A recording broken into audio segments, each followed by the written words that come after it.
Hi everyone, it's Andrew Gaffney, Editorial Director with Retail Touchpoints. I'm here at the NRF show and I'm joined by Linda Kirkpatrick. Linda is with MasterCard.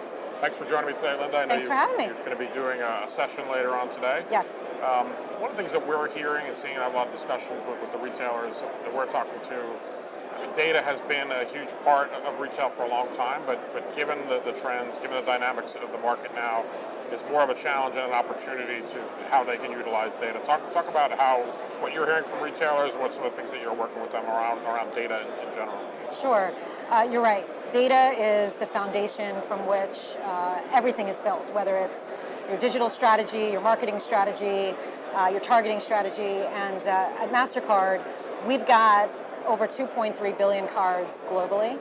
And we collect information in a very data privacy friendly way. We anonymize it, we cleanse it, we customize it, and we actually share it with our customers. And what they're able to do is take that data and turn it into insights for their business, whether it's to test and learn new ways of marketing and targeting, right, or it's to discuss their inventory management strategies. But when you look at the data, it really tells a story. And the story that it's telling now is all around how consumers want to shop. They're really speaking with their wallets. So when you look at traditional retail sales, excluding gas and auto, for the past several months, retail sales has been growing at 3.5%, pretty healthy. Right. And actually between November 1st and Christmas Eve, it grew at an impressive 4%. What we've seen with the data is a shift in where consumers are spending. So they're flocking to verticals like airline, hospitality, dining, and retailers that are offering a more curated experience, putting the power of curation in the consumer's hands. The more traditional segments are maybe not as robust. Right. When you look at digital, because that's all everybody's talking about is e-commerce, remarkably, the e-commerce segment is actually only 11% of total retail sales. However, it grew at about 19% during the holiday period. Right. So increasingly, consumers are becoming more digital. The way I like to look at it is, if you're a traditional retailer and you're thinking about data, you want to figure out how you can create an experience that's personal, custom, digital, and social. And so that's the formula for success now versus in the past, where mass marketing and mass messaging did the trick. Yeah.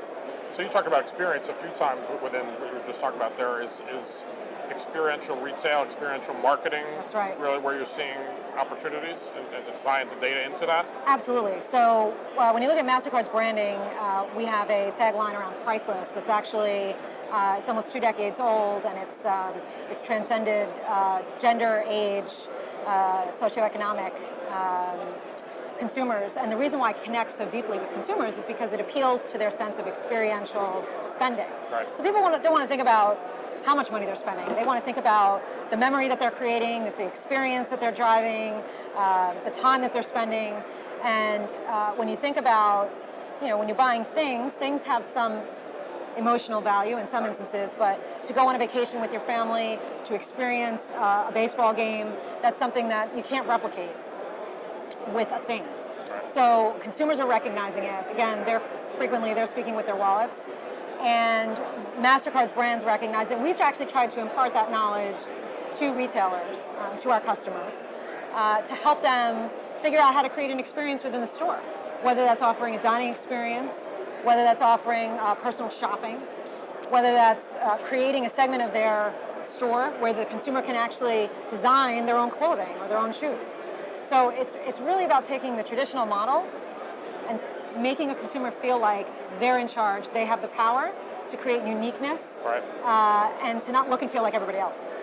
So a lot of retailers you're talking about are trying to get smarter about their customer base, build tighter relationships with their customer base, whether they're doing loyalty programs or what you guys have done over for decades now with Priceless. Are you able to utilize some of that strong data you have, some of the marketing you have, relationships you have, to help them in terms of building those customer relationships? Are there ways you're having that conversation? Absolutely. So we've been partnering with retailers for a long time with our Priceless branding and our Priceless experiences. So when you think about how a traditional retailer can capitalize on a the fact that folks love to go out and dine, MasterCard's created partnerships in the culinary space, for example. So you can be a traditional retailer, but you can offer up a celebrity chef to come into your store for its opening and really engage a consumer in a very different way, a very meaningful way. You think about sports and how much passion people have for sports. So to have an ambassador that is a professional baseball player, a professional football player, a professional golfer, come into a sporting goods retailer and sign autographs or do interviews or create an experience with that consumer that they can't replicate online. That's the power of marrying experiential with traditional. Right. So we talked about data earlier. The other aspect of data is obviously it needs to be secure, which you touched on. Talk a little bit about security as it relates to data and how you're addressing that at MasterCard. Absolutely. So the number one reason consumers don't like to shop online is because of concerns around safety and security. And so one of the most significant advantages that MasterCard has in the marketplace is we really crack the code on safety and security. So we've been investing in, for many years, tokenization and cryptography and all the latest security tools to create an experience that's 100% secure for the consumer so that they can be assured, no matter how they're shopping, in an app, in browser, or in the store, that their data is not going to be compromised and is not going to be taken and used for the purposes that it wasn't intended. So we're working with both banks and with retailers to create an environment that's the safest and most secure using the latest technologies. And by the way, that's actually not just in the traditional space, it's actually in the form factors that consumers are using today. So connected devices, whether they be jewelry, whether they be clothing, whether they be biometrics. However a consumer wants to pay and a retailer wants to accept that payment, we're embedding that safety and security into those channels. Okay. You talked about e-commerce is obviously still one of the fastest growing channels, but it represents the smaller percentage that it does. That's right. There seems to be a huge opportunity around mobile that people have looked at for years. Talk about mobile wallet. When do you see that really taking off? And talk about some of the things MasterCard's doing in that area with MasterPass. Absolutely. So we've been talking about when the year of mobile is going to happen for probably a decade, but I really believe the inflection point is here, and the age of mobile is upon us. What we see is, and all the forecasts state that by 2020, over half the U.S. population is going to be conducting payments through some sort of mobile experience. And that's incredibly significant. And so what we've done is we've had the foresight to understand that for a long time. And we created MasterPass as, we call it the Omni wallet. And Omni because you can leverage MasterPass in browser, in app, or on your mobile device. So any channel that a consumer wants to shop in, we offer the digital safety and security model. And really what MasterPass is all about is creating the frictionless, seamless experience. It's the Uberization of payments that everybody is aspiring for. You literally have no touch environment where you don't have to enter in a password, you don't have to enter in your address, you don't have to go through the rigors of an online form.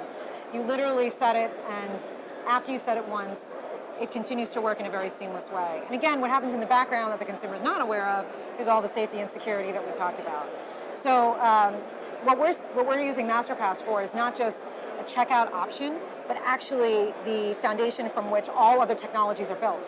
So when you think about embedding artificial intelligence in an airline reservation system, or creating an experience when you're getting on board a cruise line, or to create a pay at the table experience in a QSR environment, all of these models can leverage MasterPass as the foundation from which to build. So it's about creating the seamless checkout, but also adding layers of intelligence and technology on top of it to create that curated experience we talked about. And then ultimately that comes back to data, because then you're integrating data, having more opportunities to leverage it. Exactly right. Great. Well, thank you very much for taking this. It's been great. Thank you. Thanks for having me. I appreciate it. Thanks, everybody.